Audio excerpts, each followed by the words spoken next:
Ooh. Hey guys, I'm Eric. And I'm Dan. Okay, so this is our show from last night. We're going to touch base on that a little bit. Excuse me the way I look. I just got through mowing the lawn and trying to run over here and see Dan. And so, I don't have my skeptic shirt on or my skeptic hat, but We'll just we're going to wing it anyway, so screw it. So, how our day went is we recorded the show last night, and I decided, hey, wouldn't it be great if we got this certain plug you can plug in, see, and then you can have multi-plugs going into your USB port. Brilliant. It was great. It was a great idea, except for when I plugged it in and tried to put the U control, which makes our audio work, it didn't, for some reason, register any audio from the show last night, so we had to can the whole show. So for all of you watching this, I apologize. We're going to say hi to everybody who said hello to us. But anyway, so here we are. Well, what's odd, too, is not only did we have no sound, but somehow 40 minutes of the video was completely gone when I uploaded it. It was CERN. So, yeah, right? CERN, man. They heard us. They saw us through our camera. So anyway, so we're just going to kind of go, we're going to touch loosely on this Mandela Effect. I'll have this gentleman here explain it to you because he's the one who brought it to my attention, and it's pretty weird, actually. Yeah, I mean, I had some notes I was kind of using last night, so, forgive me if I don't have all the same info that I would have had, but I kind of started out with, talking about this lady named Fiona Broome, and, in like different forums and things, she had just been discussing just kind of normal things and like sci-fi things, and then it kind of progressed into, what if scenarios, and then from there somehow they started talking about shared false memories or what was really going on with that. And the reason it was known as the Mandela Effect is because she and some others had talked about Nelson Mandela, and there were so many people that could have sworn they remember him dying back in the 1980s when he was in prison. And these people, it wasn't just kind of like a passing memory, like, oh yeah, no, I think could have happened. No, these people were saying, no, I clearly remember him dying in the 1980s. I remember a funeral for him on TV. I remember his widow speaking about it. So it was kind of a strange thing, and it just kind of went from there. And then out of the blue, a lot of these other examples started coming up, and that's where we are today. I mean, there's quite a few of them that I don't even know what to make of it. I mean, these could be either some sort of mass confabulation going on, or is it something else? These theories of parallel universes, or even like time travel. But I don't know. We're just gonna jump in, talk about some of these, and let people make up their own minds what they think. Right, and again, we're not professionals. This is just something that we found very curious, and we did some little research and found out some information about it, and then kind of compared it to things that we thought were different too. For an example, Oscar Mayer. When you think about how it's spelled, I've always thought it was, the Meyer part was Meyer. Meyer. But what they say is Mayer, they say Mayer, right? Of course, they still pronounce it the same way. Right, but that would be Oscar Mayer, not Oscar Meyer. Alright, but I don't know, I always thought it was that. The other one was the Berenstain Bears we talked about. Yeah. Where it's actually, now they're saying it's Berenstain Bears. And I always remember as Berenstain Bears. And I remember last night I was talking a little bit about this one, where, sure, you can get like one letter mixed up in a name, but for me, there's just no way I could have done that, because one of the reasons why I remember it being Steen or with that spelling is because I remember asking people and saying, is it pronounced Berenstain or Berenstein? Because of the way it was spelled. And if it was spelled Berenstain, there's no reason why I would have been asking that question. So that's one that really hit home for me. And Melissa, my wife, had a couple books when she was just a little girl, and my mother-in-law put them in a box for us when we had Lauren. And she used to read that to Lauren, and she even recalls it as Berenstein Bears, not Berenstain Bears. But, you know, I mean, it is possible that we just got it wrong. Our memories aren't as clear as they once were, but Yeah. there's some really crazy things, and I know I brought this up last night. There's something about the belt of Orion, or there's something to do with space. And you said, yeah, that... Oh, okay, yeah, the kind of like the old Earth type theory where... Yeah, growing up, you know, I remember being taught that we were on I think it was the Sagittarius arm, which is on the outskirts of one of the spiral arms of the Milky Way. And I even saw a clip from Carl Sagan not too long ago where he talks about the Sagittarius arm being where we are. But if you look up where our Earth is, you'll see that we're on the Orion Spur, which is nowhere near the Sagittarius arm. It's actually on the other side of the center than where most people remember this Earth being.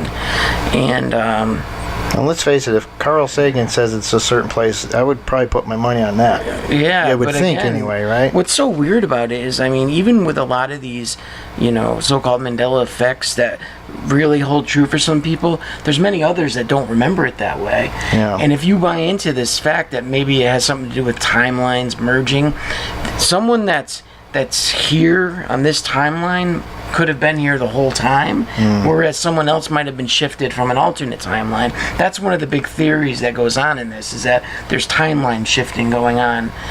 It's real crazy to wrap your head around, and you know, who knows what's... A lot of times the truth is way stranger than fiction. So yeah, that's true.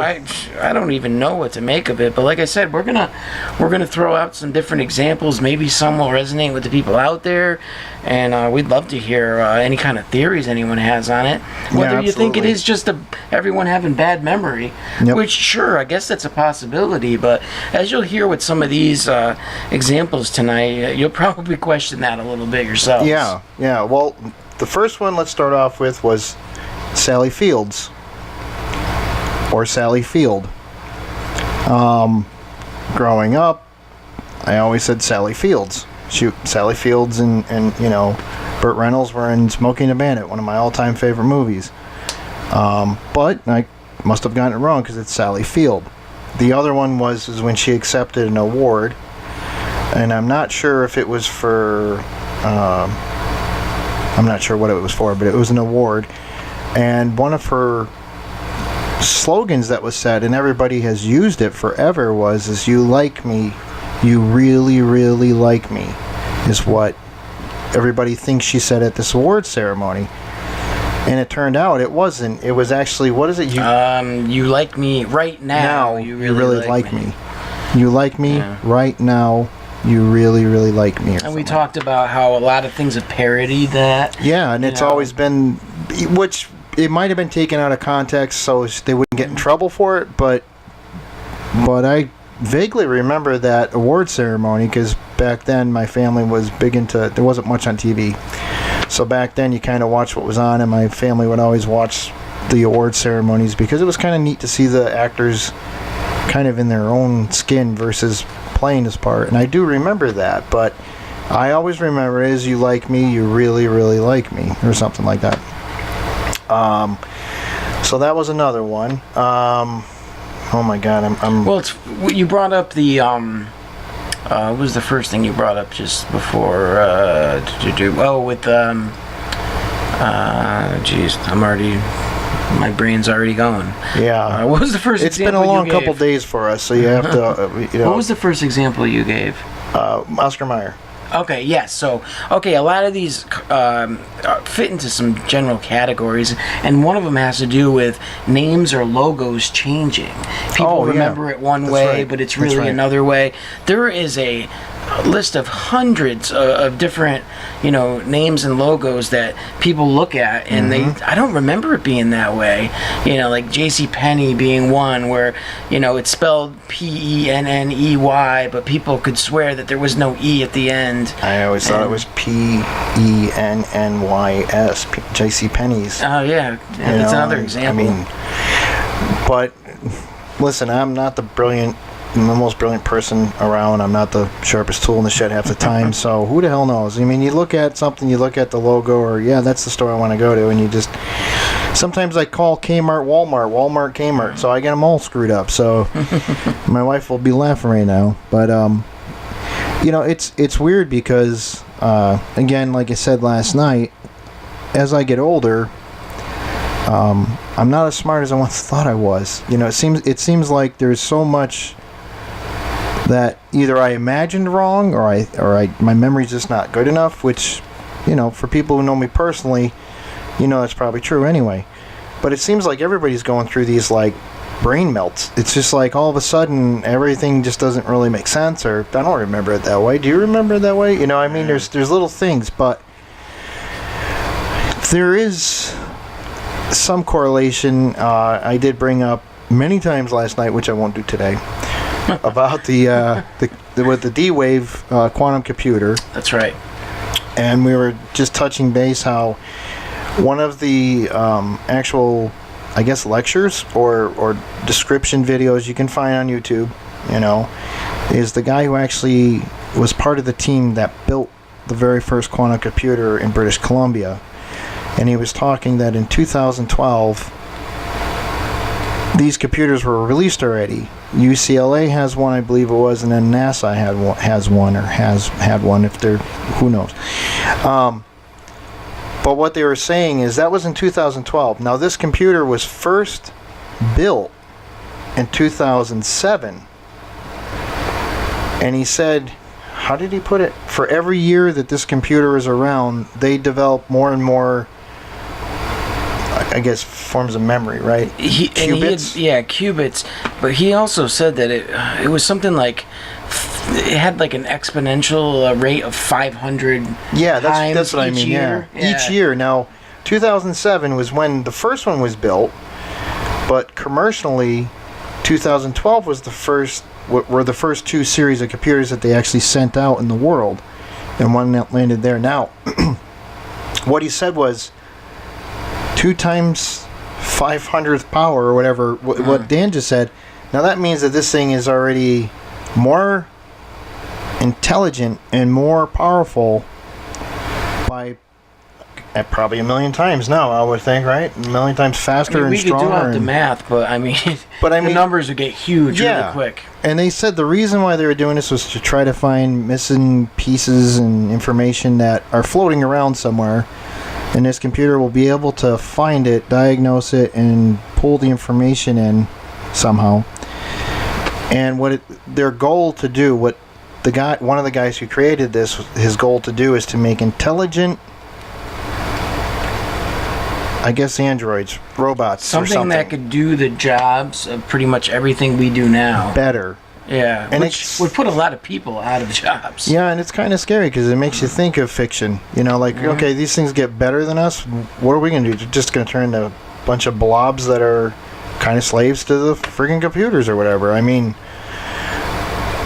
I don't know. Sometimes I think technology goes way too fucking fast. One of the things we did talk about was, like, even the setups we have here. Now, our setup is very, very, very simple, very inexpensive. I mean, obviously, you know, from the quality.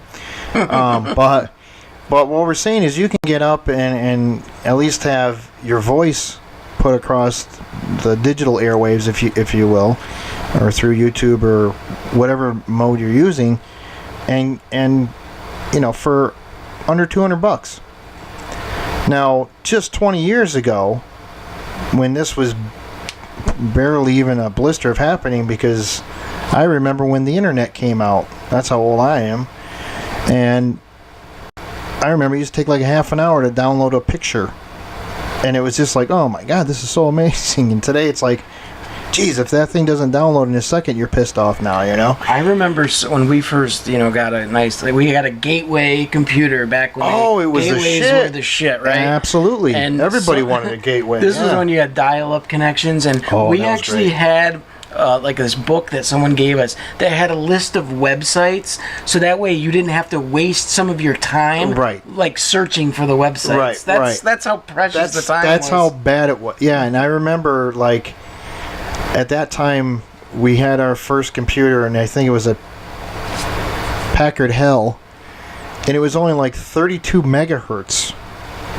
I mean, there was big talk about these Pentiums coming out, and one Pentium is a million times. We had a Pentium 5. You guys were the Rockefellers, man. You know what I mean? Yeah, it's amazing. But think about that. 20 years is not really a tremendous long time. For some people, it's a lifetime. But for us older folks, I mean, I was 29.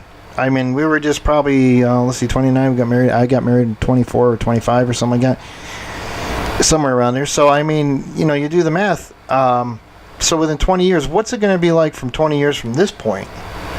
As long as we don't all do something stupid and wipe us off the face of the earth, I mean, it's going to be pretty incredible. So with that being said, what's the connection to what we're talking about with these quantum computers and D-Wave to the Mandela Effect? Where this connection goes is with the amount of technology that's sprucing up, they're talking about actually making contact in another, I guess, realm, another dimension. They're actually talking about, if the theory's correct about multi-planes, then that means that the next plane over also has a D-Wave computer, and they're going to search to see if they can get connected with the one that's in our area. Now you multiply that times how many ever different versions there are of us, and they say that it could be as small as one molecule changes in something. So we're talking pretty much infinite. Identical, but like a vast number of identical planes or parallel worlds with one little change. And they said if they can communicate with that, it can change what we know here and now. So how do we know they didn't do this 7 years ago? And that could be an explanation for some of the changes that we're seeing. Yeah. And it can be, and it would be so subtle. It would be stupid things like that, like the A instead of the E for Oscar Mayer. And then some people go, why the fuck would they want to change an A to an E? What difference does it make? I mean, it could be just an unintended consequence, It could be, but maybe they're also doing it just to see if anybody ever notices these small changes. It's a little sample. It's a little experiment to try Here's another thing to think of. I remember watching someone else's video, and they said, look, this has been going on for years and years and years. The difference is now we're all so connected that it's easy to spread the information. Our eyes are more open because we have more technology to find out about stuff. Yeah. Now the problem is, because there's so much crap out there, what's real and what's not. Again, this is just the theory we're talking about. We don't have the answers. We're not pretending to. We're just talking and opening up conversation. But sometimes the things you hear, even like some of the videos you can find, what is it, Boston Robotics, or Boston Dynamics, I think it is. I'm sorry. There's a company that makes robots, and they're using them for everything. For either military or, police departments to go in, like those little track vehicles. Well, now they made one that looks basically like a miniature horse or a dog. And this thing could open up doors, and it can calculate. This goes back into that quantum theory now.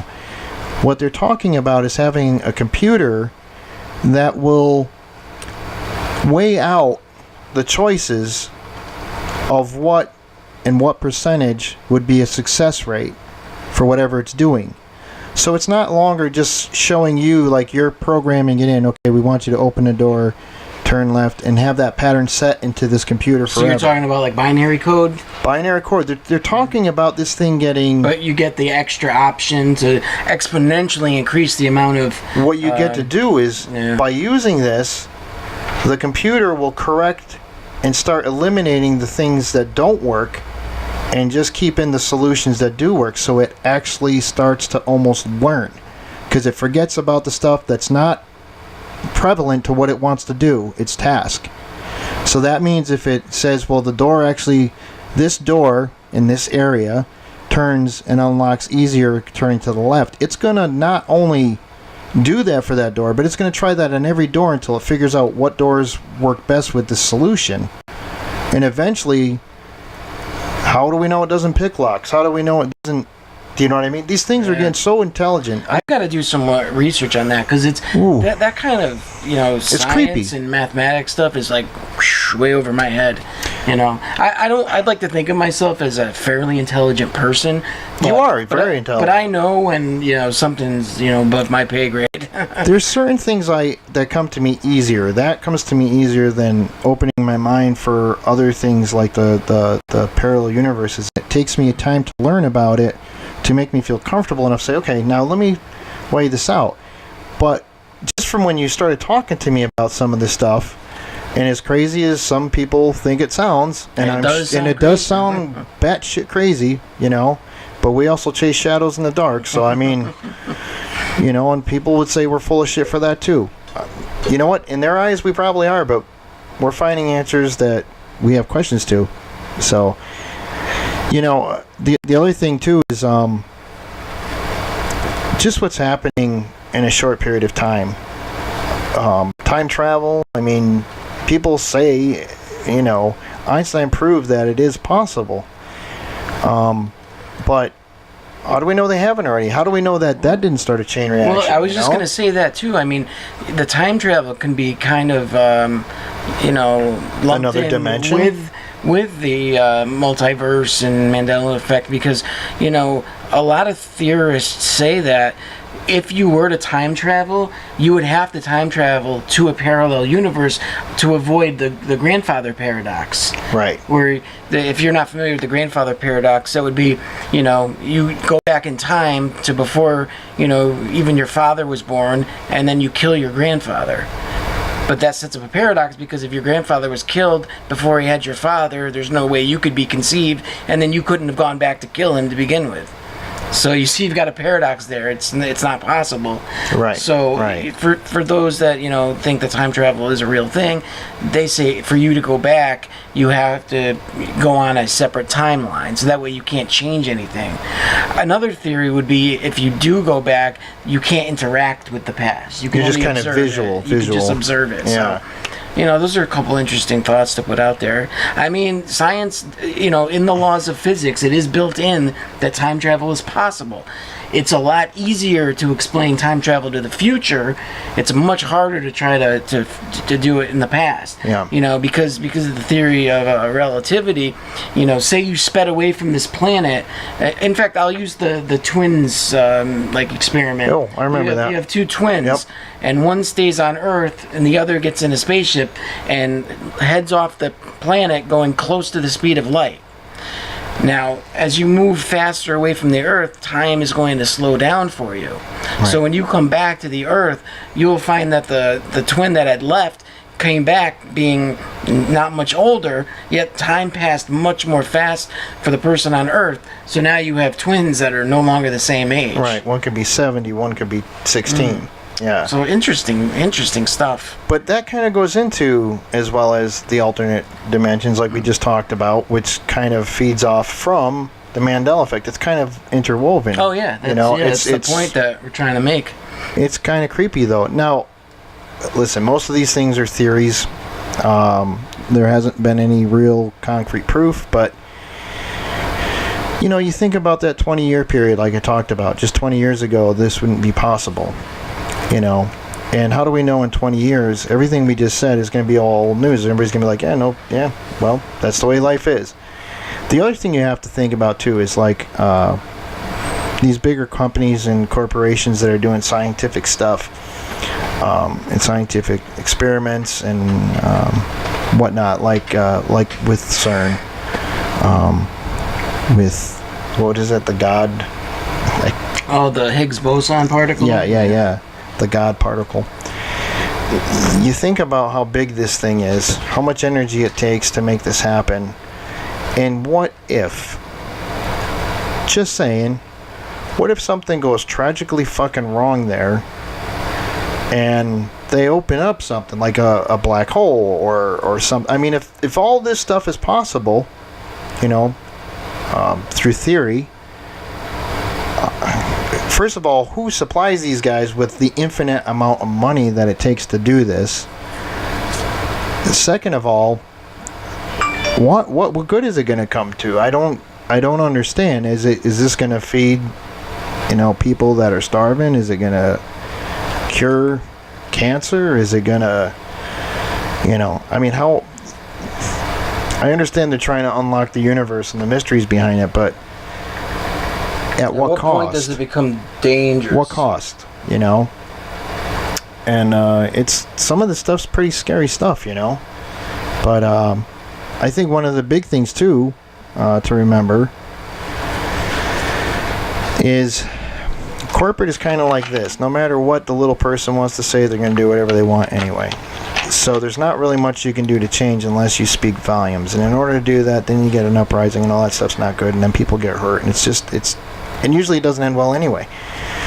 But, you know, I think being human beings, we should know what's going on in our planet without that much secreting. I know that there's certain things we shouldn't know about, certain things about war and all that stuff. I get word gets out, this and that, and that's terrible. There shouldn't be war. But this other stuff, I mean, you know, with the cloak and dagger shit, if it's really nothing, then, you know, I want to see a press conference about it. I want to know more than just, you know, what we're being fed. I mean, if you've already found what you're looking for, why do you keep pursuing it? What are you going further for? You know, I mean, after a point, when does this just become completely dangerous and you can blow a hole in the side of the earth and cause all kinds of shit, you know? I mean, I'm sure this thing must have some kind of enormous power supply. What if that thing lets loose? Are you talking about what they're doing at CERN? Yeah. With the Large Hadron Collider?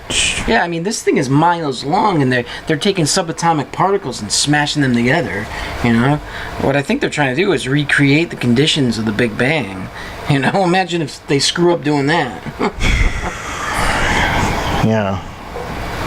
But sure. That would not be a good day at the office, I don't think. No, that would be a bad day at the office. And everybody else involved in this wonderful planet we are living on, that, you know, if we don't take care of it, we're all gonna whatever. But this kind of goes into as well with my theory behind aliens. I'm going to throw this out there. I didn't bring this up last night, but I wanted to talk to you about this.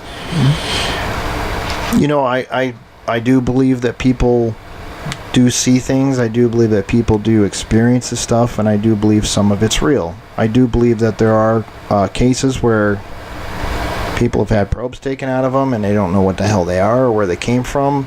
I believe that stuff. But my theory is this. I think that if these little gray people are really visiting us, I'm thinking that it might be quite possible they might be us from the future trying to figure out what went so horribly wrong, and they come back to visit us and do experiments and tests on us or whatever to see where we are. And they take a bunch of samples from people in one area and then from other areas, because there's other sightings in Europe and all over the world. It's not just us crazy Americans. You know, and I'm thinking that they might be scientists from the future trying to figure out what went so wrong. Maybe they once lived here and they can't live here now, and they do come down from a spaceship, or that spaceship might be a way that they teleport through a time hole or a wormhole or another dimension.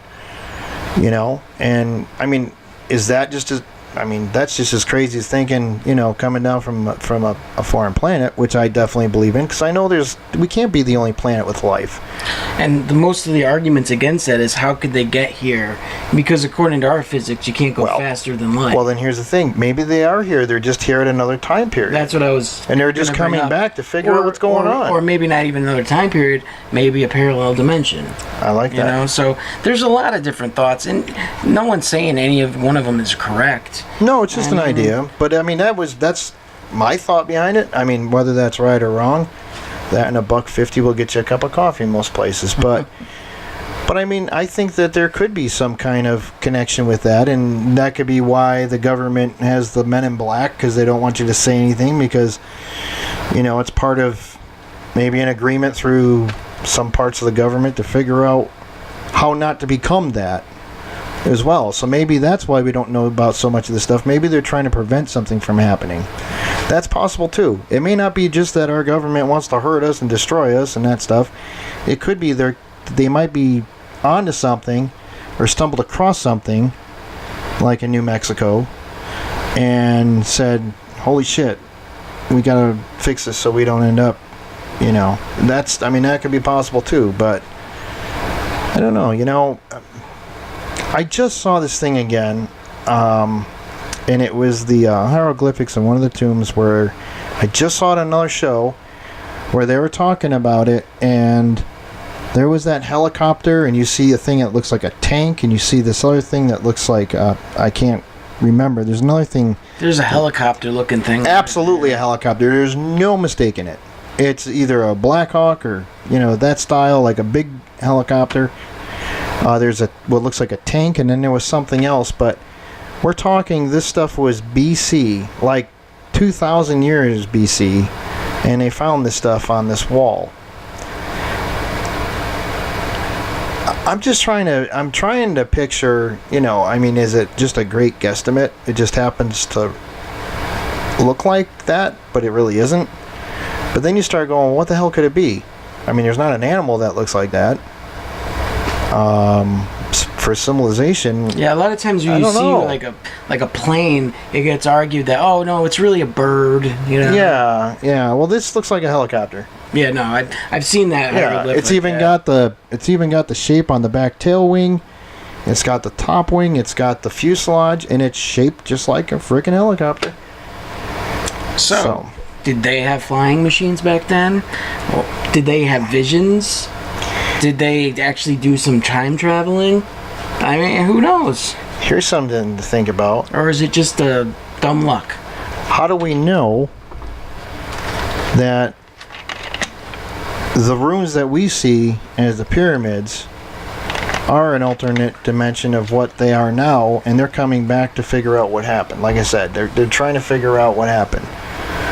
Because, that would make more sense than saying that, you'd have to have one of these stones. For as big as this thing is, and for the length of 20-something years, somebody did the math, and you'd have to lay down a stone every 2 minutes or something like that. Oh God, I want to say, to get it done in the 20 years that mainstream science says, is that each one of those blocks, which is some of them are up to 100 tons. Yeah. But we'll be conservative and say that let's say 10 tons. Let's say 10 tons then. You'd have to have each stone shaped, cut, moved, and placed one every 9 minutes. Every 9 minutes. Every 9 minutes. And they say the base of it is actually 5 acres in length one way, or something like that? I'm not sure, but what's interesting about the length and height of it is if you take the perimeter of it, and there's a certain number you multiply it by, and you actually get the pi. Is that what it is? It's pi, but it's because it's a because you got to do the same thing for the height, and actually it'll give you the circumference of the Earth and something else. Okay. It actually gives you a couple different it's almost like they mathematically built in That's crazy. I don't know what word I'm looking for, but Polar North? No. What do you? Shit. Not dimensions of. If we were trying to measure the different, say this house, if we were measuring the perimeter of it, the height of it, what would we call those figures? Well, you would have, if you're doing a circle. No. I'm okay. not talking shape. Okay. I'm just saying it's a kind of just just board the data. Foot, like a calculation of how many feet of material it would take. No, not even that. Just how big it is. Just maybe it is the dimensions. It would be the dimensions. Okay, so I was using the word right. Okay, I was thinking circle. I'm getting confused. All right, so the dimensions of the Earth, built into that structure, the Great Pyramid. Again, it could be just dumb luck, but the fact that you can multiply both of those by the same number to get two specific dimensions, or I really have to relook at that, but there's something to that. It really is. It's what it is, I guess. I don't know. I've always wanted to go. I'm fascinated by pyramids. I am too. I have always been very fascinated. And you find pyramids all over the planet. You know what's so amazing is when you look at the way that stuff was sculpted, and that they figured out how to gold plate. That alone in BC, they figured out how to chemically gold plate something, and electrically gold plate something, make batteries. Some people think that there was possibly even some kind of a glowing element instead of I fire. got a question for you. We were talking about the pyramids. What did they do to keep it to light it up inside there? That's what I'm talking about. I mean, they didn't use torches because there is no soot marks in there. They didn't use torches. They had to use something to light it up. Well, and the thing is too is I mean, being this thing is set stone. We're getting way off topic. That's well, cool. it is, but it isn't because I mean it's going back to that. One of the theories is this is a parallel dimension and this could be part of it, you know. But I mean, you have to think of this too. When that thing was sealed up, right? And if there were torches, obviously the thing wouldn't light. I mean, obviously they'd have to have an entrance for the family to come in and out of. But like you said, there was very little signs of scorch marks in any of the pictures I've ever seen, except for maybe what the people brought in to actually, you know, examine it the first time, because we're talking 40s, right? 30s, 40s for... I don't know the exact dates. Like, say, Tut, I think it was early. But what they were talking about is there were these... oh, my wife would kill me because she had to study all these jars. Sarcophagus? The jars. Oh. But there was something similar to the jar that they put the organs in, because they believed that those were to be separated because that was, you know, a sacred thing. So that's what they did. They said the heart was everything. Your brain was actually nothing. That's why they took it out with a pick. They didn't preserve that, but they took the heart out as one thing, and they took out, you know, other organs. And then, of course, they preserved in salt and stuff. But going back, these jars that they use for these Kanopka jars, maybe? Does that sound right? Kanopka jars. Forgive me. But these jars, they found some of them that were like on an altar, and they actually found that there was the proper chemical for batteries. Bless you. That's the truth. That's EGOS. In Hungarian, they say if you sneeze after you say something, it's the truth. And that one came up out of nowhere. But they were saying that these jars were actually a battery, and they scientifically proved it. And oh, you're talking about the ones that the Baghdad batteries? The Baghdad batteries, yeah. Okay. That was the one I think they said for gold plating, right? Isn't that electroplating? Electroplating? Yeah.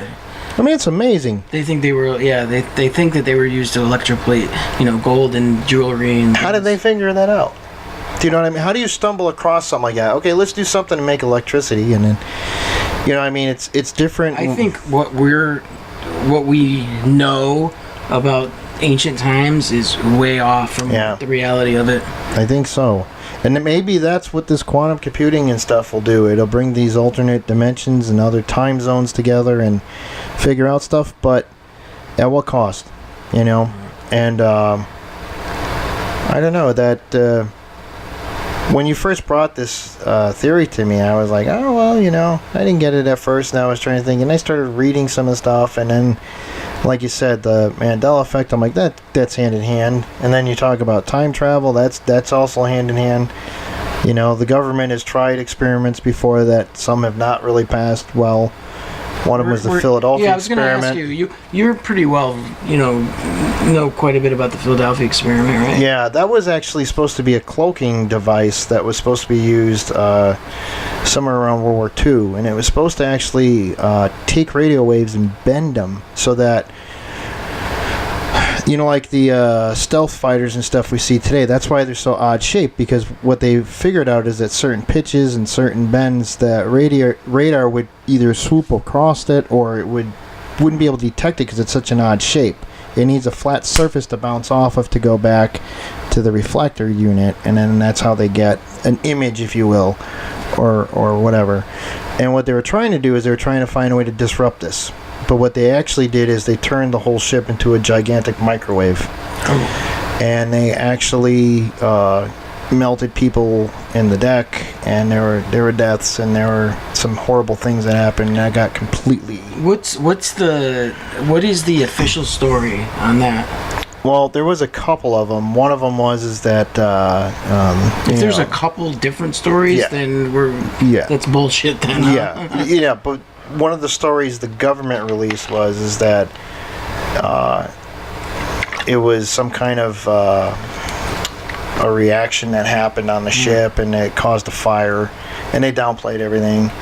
Of course. The ship was definitely taken away so nobody could witness what happened, and then other stuff. But it's funny how that happens. Huh? well, you know, but this goes to prove they were trying to do shit back then. I mean, was it really radio waves, or was it really trying to teleport this thing somewhere? I mean, and you know, who knows? Like we know, if you want to make advancements in science, you need to have experiments. Yeah. But it's like, you know, we have an ethical obligation to not put people in harm. Yeah, you know, it's like, where do you draw the line and say, yeah, we could push the envelope here, you know, but, you know, like the saying goes, if you want to make an omelet, you got to break some eggs. But I used to want to be at the egg, you know what I mean? And it's so scary today. I mean, you think about, I understand we're pushing for development, we're pushing to make things better and make things easier in life and have us live longer and healthier, and we want to be able to control the diseases and not have people get sick from diseases, and I get all that. I'm way for all that. But when you're trying to cause a little mini explosion that started the galaxy, or you're trying to open up something that, you know, studying black hole, and you want to try to see if you can develop stuff like that, just from what science has told us, and science at best is a really great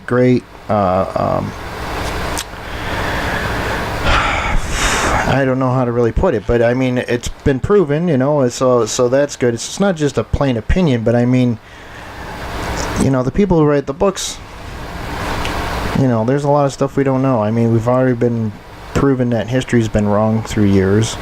What's nice about, you know, the way science does things is, you know, they use a lot of mathematics, which is the universal language. I mean, math equations work whether or not you believe in them, you know? And whether you're American, whether you're Chinese, it's pretty much like a language that, in their own language, you know, and once you translate it, I mean, it's something that everybody could work on together, you know. It's not, you know, it's really amazing when you think about how far, again, like I said, we've come in a short period of time. And there's still so much to do. I mean, maybe these quantum computers won't be such a scary thing, but the part about making it a super intelligent, artificial intelligence, I'll put it that way. That can be scary. You know, that to me is, you know, like we talked about, like, you know, we're dealing with a machine, not a person that has feelings and empathy, you know. And you would be nothing but an equation in its way if it's trying to get to the solution. You'd be that doorknob. What would happen is, you know, if you're standing in the way of this thing, it's not going to really see you as a person or somebody that has feelings or anything like that. It's just going to be like, oh, out of the way, you know. Is it going to be something like, you know, you would see on the movies? Probably not, but it's still going to be something that, you know, you're gonna find out that maybe it's not all cracked up, you know, what they originally thought. So, with that being said, I'm kind of worn out, kind of tired, so I guess we're going to kind of leave it there, except for... You don't want to go over a few more examples that we talked about? Just to throw them out there, just so people can think about them? Let's shoot. All right, so, like we talked a little bit about, like, different, like, late logos and, you know, names that have changed. So, the endless list of those. But, like, another one that we brought up had to do with geography. People could have swore that there's certain places on the planet that are not where they used to be. You know, a couple examples would be, you know, South America. People remember it being directly below North America, instead of, you know, kind of to the east of it quite a bit. New Zealand, they remember it being northeast of Australia instead of southeast of Australia, and in fact Australia being much more remote than it is now. So there was a couple of, you know, examples like that. Movie quotes is another big one.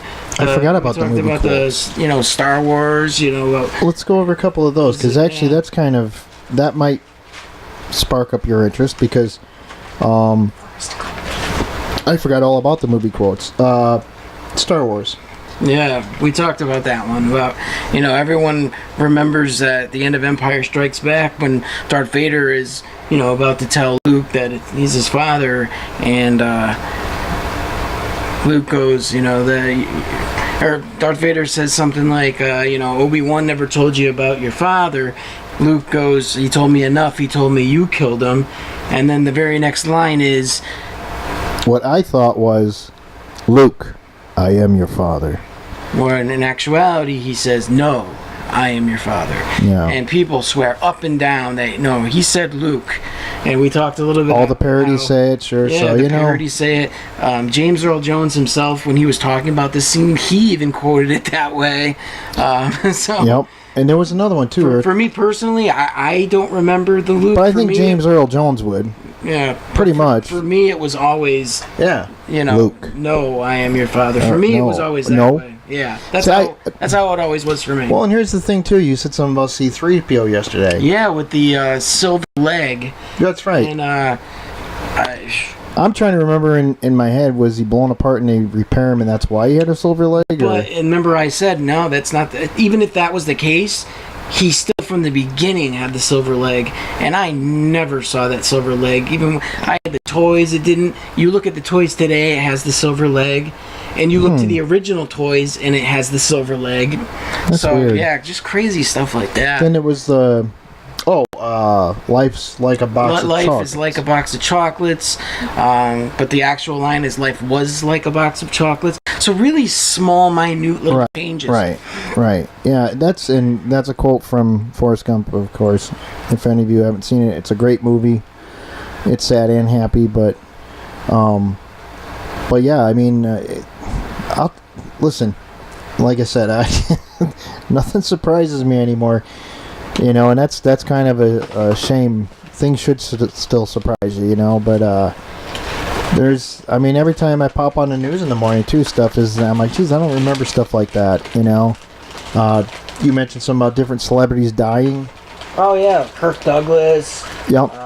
Somebody said that they remember Kirk Douglas dying. I remember he got sick. I don't remember him dying, but I do remember he had a real bad stroke. Yeah, and we talked about the namesake of this whole phenomenon, Nelson Mandela. It was Jimmy Graham, the pastor? Billy Graham. Or Billy Graham, I'm sorry. Yeah, He's another one that people could swore they remember him dying and seeing a funeral. He may have recently passed away. He did recently. But we're talking about, much earlier than that. Crazy. There's a ton of them. There's so many, and again, because we're kind of doing this over again. I was just gonna say that. We're not gonna just. There's no way I'm gonna act surprised when we talk about we had that spontaneous thing last night, because there were things he was blowing my mind away with. Yeah, and it's too bad that we're not gonna have that on video, because it was really an awesome conversation we had last night. It really was. It really was. Yeah, unfortunately, due to some technical difficulties, me. No, not you. Well, trying to better ourselves, because as you know, we're slowly building this up, and every time we get together, I might have something new. Like we now have something where you can actually phone us, call us when we finally get this up running live and without problems, or text us live, so we'd be able to get your texts and be able to answer back, and you'll be able to join us in on the shows. We are going to do a phone number where you can call us in. There might be a couple different phone numbers depending, because one will be on Dan's phone, one will be on mine. These will be numbers strictly for the show. So these are some things we're trying to work out. Growing pains always suck. We're having fun with it, though. But it's a lot of fun. It's been a fun ride. It's a lot of fun. Once we actually figure this out, it might be time to retire, but until then, we hope you guys come along for the ride. And I'm Eric. And I'm Dan. And always remember, always question, always look up, and always remember, you're loved. God bless you all. Take care, everyone. Thank you.